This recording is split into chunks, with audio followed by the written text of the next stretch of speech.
What's going on?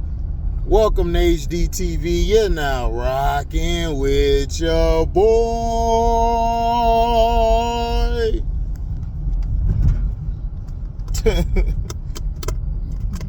Hope y'all doing well, man. Make sure y'all go see that live from last night. We was wilding. That was a good live. Good live.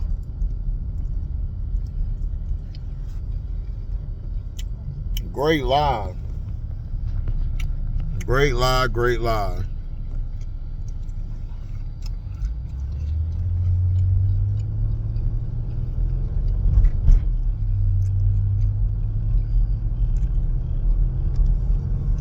Great live, great live, great live.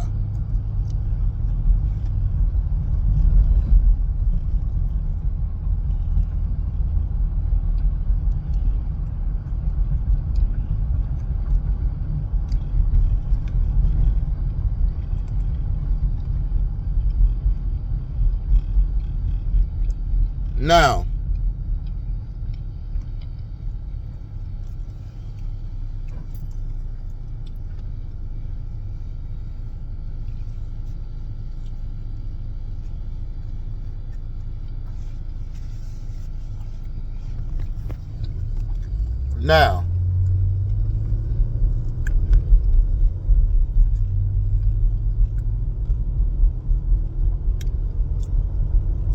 people on the internet. I'm sounding like Quita now. Damn. And make sure y'all go support Quita. People on the damn internet, right?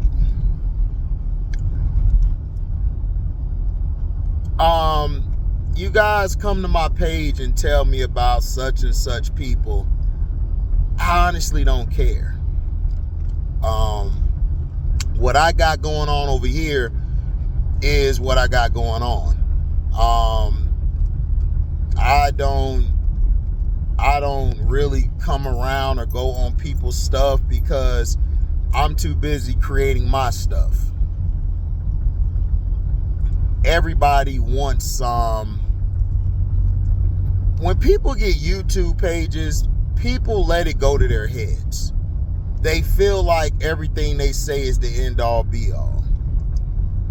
And sometimes some people feel like because they got more subscribers than you, that they're better than you. When it's like, that's not the case. Some people create their covers, they be making their covers for their videos, or, they do certain things. It's like, all right, that's cool. But see, people really lack the knowledge to talk anything because people are stuck with trying to preach to you all with a stat sheet. Stat sheets to me are just a documentation of the game. But that doesn't necessarily tell you like what's going on. Just because you had the most points or rebounds that night, were they impactful or weren't they? When I look at a player, I see how impactful they are. I see what they do, how they play the game, how it comes to them. I'm looking for everything. And see, a lot of people don't do that. Like, for instance, when Jeff P was talking that BS before the free agency and after the Teaspoon firing, Teaspoon did an interview with, I think it was Roz, and I forgot the other lady's name. And she basically said that she didn't see it coming. She didn't know she was finna be let go. She thought she would be back next year. But Teaspoon, she didn't let it affect her. She didn't let it affect her. She didn't let it bring her down.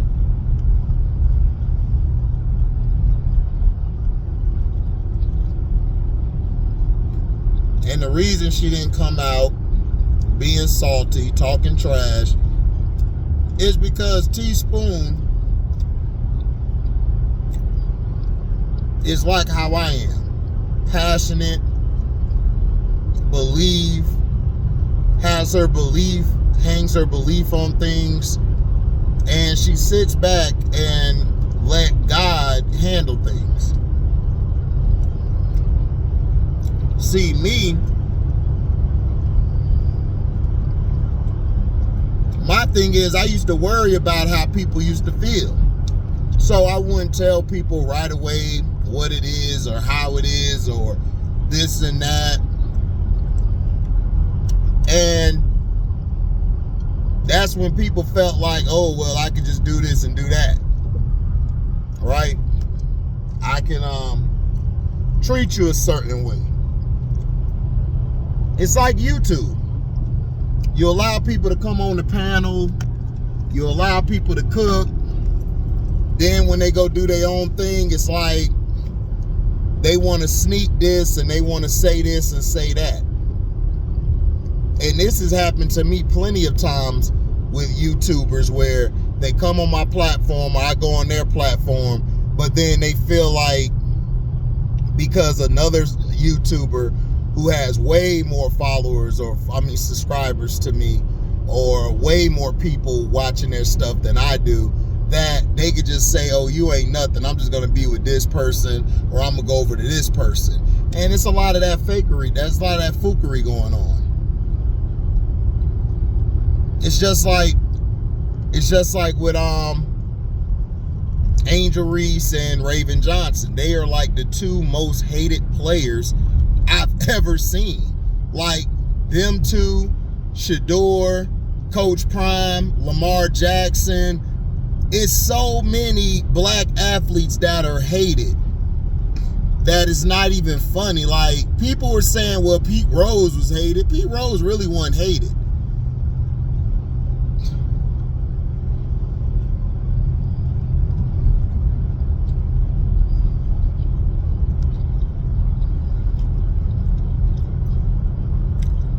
You know, Pete Rose was he was his own guy.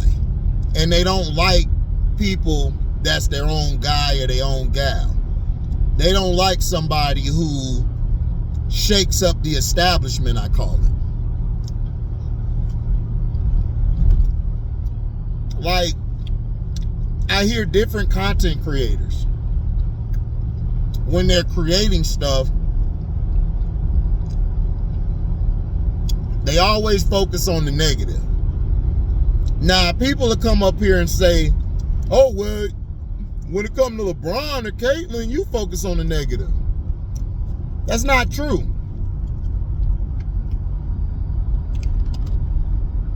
That's not true. At all. You just take it as a negative because I'm not kissing their ass. See, y'all want me to kiss their ass, and I'm not kissing their ass. I ain't kissing nobody's ass. Like, in my job, I see kiss asses all the time, and then they be getting screwed at the end of the day, where the dude that they trying to be all cool with, the manager, make them go do something extra, to go do a pickup from somebody, to go do something extra. Like, you can't go home right now. They get mad. And I'm like, why you getting mad? At the end of the day, no matter how cool you are with them, that's your boss. That's why I don't get cool with them. I just say, what up? And ask them what we doing today, and I'm out.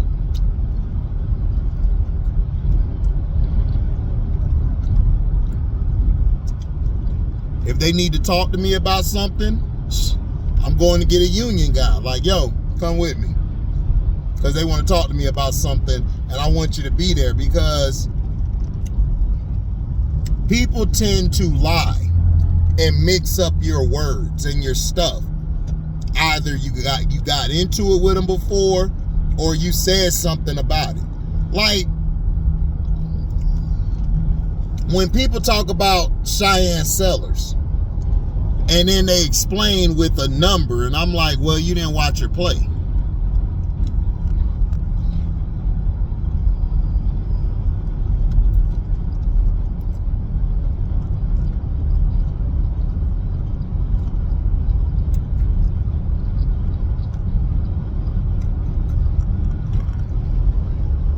See, people love to pick a particular thing. Like when Raven was waved off. When she was waved off by Cece,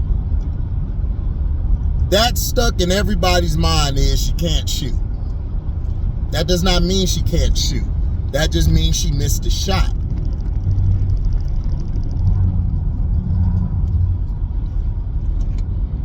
So what are we talking about?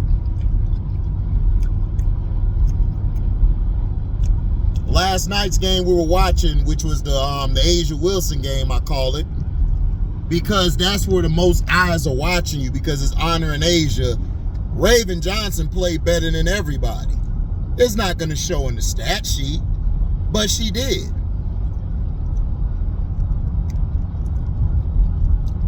She shot the ball when it mattered most to shoot the ball.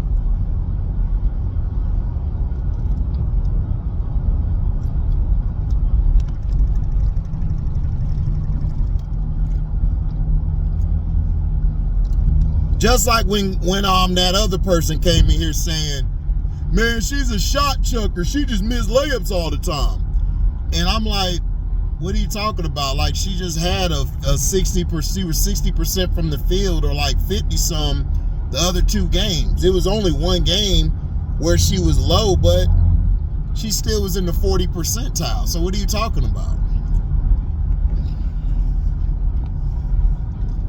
But they don't focus on Ray Burrell or Ryan Howard or anybody else who's missed layups. I've seen just the Orlando Magic game I watched. Dudes was missing layups, but they could shoot a damn three. But they was missing layups.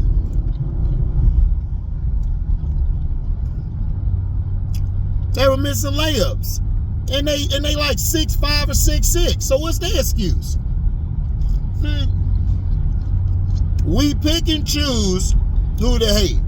Just like Angel Reese mama said, you are judged more harshly than your peers. Right.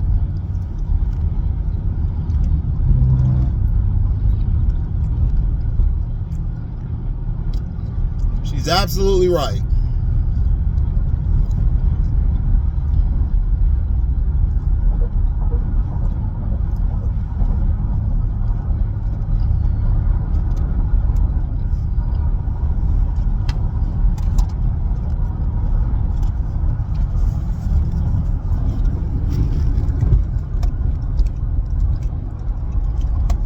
What's up? So that's what I'm saying. You guys watch way too many stats.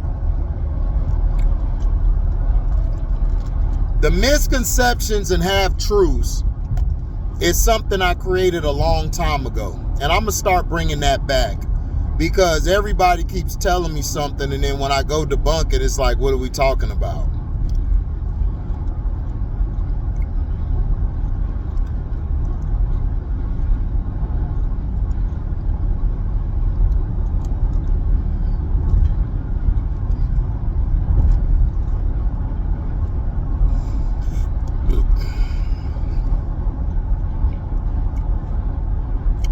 Like, for example, everybody think the NBA is everybody know in the NBA that they cater to LeBron. You know, everyone makes this statement that he's the GOAT, right? That he's the greatest of all time. How are you the greatest of all time when you stack your deck everywhere you go? Like, and then when you don't like it, you have the ability to make all these crazy trades so you could get back into contention. Look at it now. But nobody says nothing about that. Nobody questions that. Right? We just sweep that under the rug. Just like people were like, well, I need my point guard to shoot. Then you need a shooting guard. That's what I'm saying. Just because the person bring the ball up or dominate the ball, they're still a shooting guard. Russell Westbrook, I told you guys for years, he's a 2 guard. He could play without the ball. He's very effective.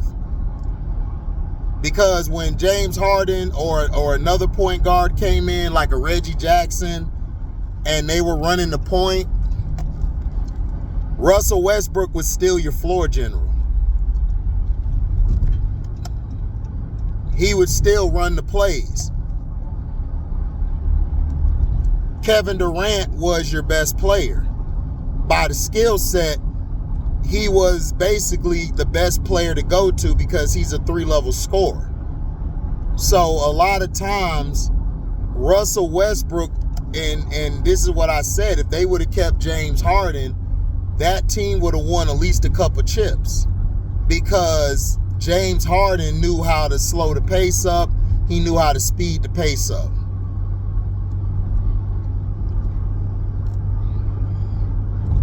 So you got different styles and skill sets for players. Like you had James Harden and Chris Paul playing together. James Harden still would do what he does, his little ISO ball, or he would still dominate the ball and make the pass here and there when he needed to. He was just a playmaking 2 guard. That's all he was.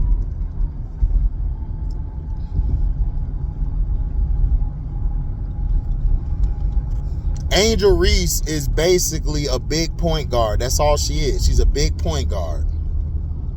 She knows how to set the screen. She knows where to go. She knows where people like the ball at.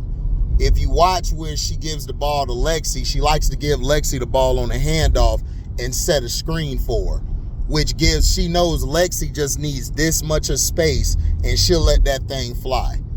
Nobody saw that in the game. All y'all focused on was that those 2 layups she missed early in the game. But y'all didn't see her playmaking and her floor generalship, how it got the Rose back in the game and led them. Got them ahead.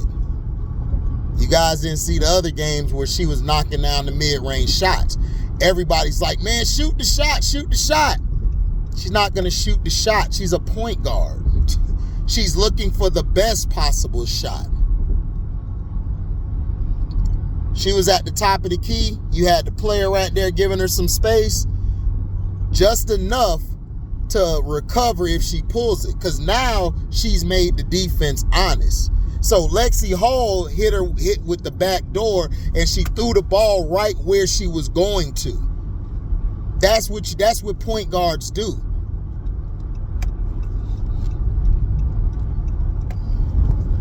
But see, you guys are so bent on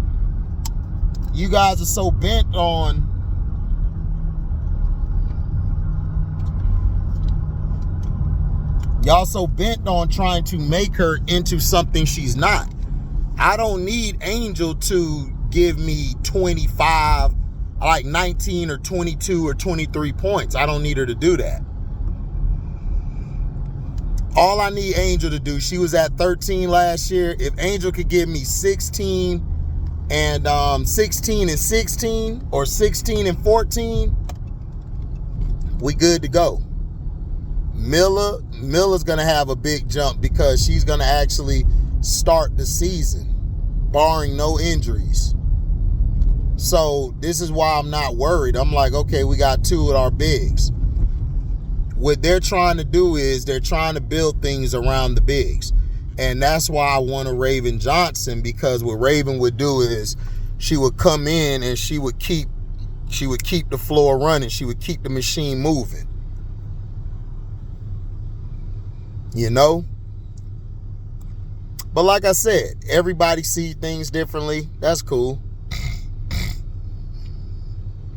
That's cool.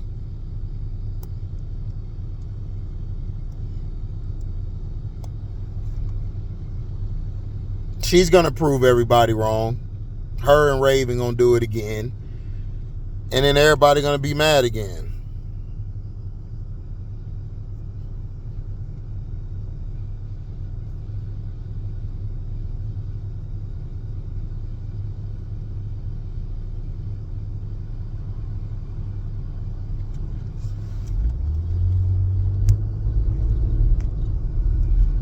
you had Big Four on the show just recently. They were talking about Big Four and everything, and they were asking Big Four about Angel Reese, and she said she missed her. She missed her game. She missed her rebounding.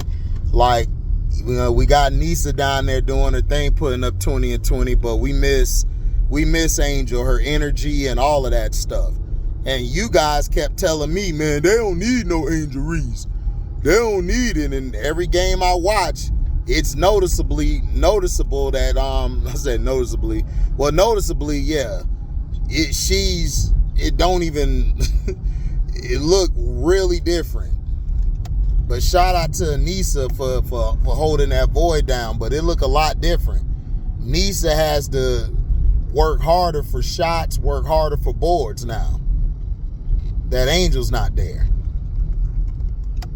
See, Angel does impact plays. I'm not looking at a stat sheet or a field goal percentage with her. I told you guys before the draft that Caitlin Clark would be the most popular. You know, she's going to be the shot chucker. Rakia Jackson was going to be the most skilled of anybody. She was going to be the most skilled. But the most impactful player was going to be Angel Reese. She was going to be the most impactful.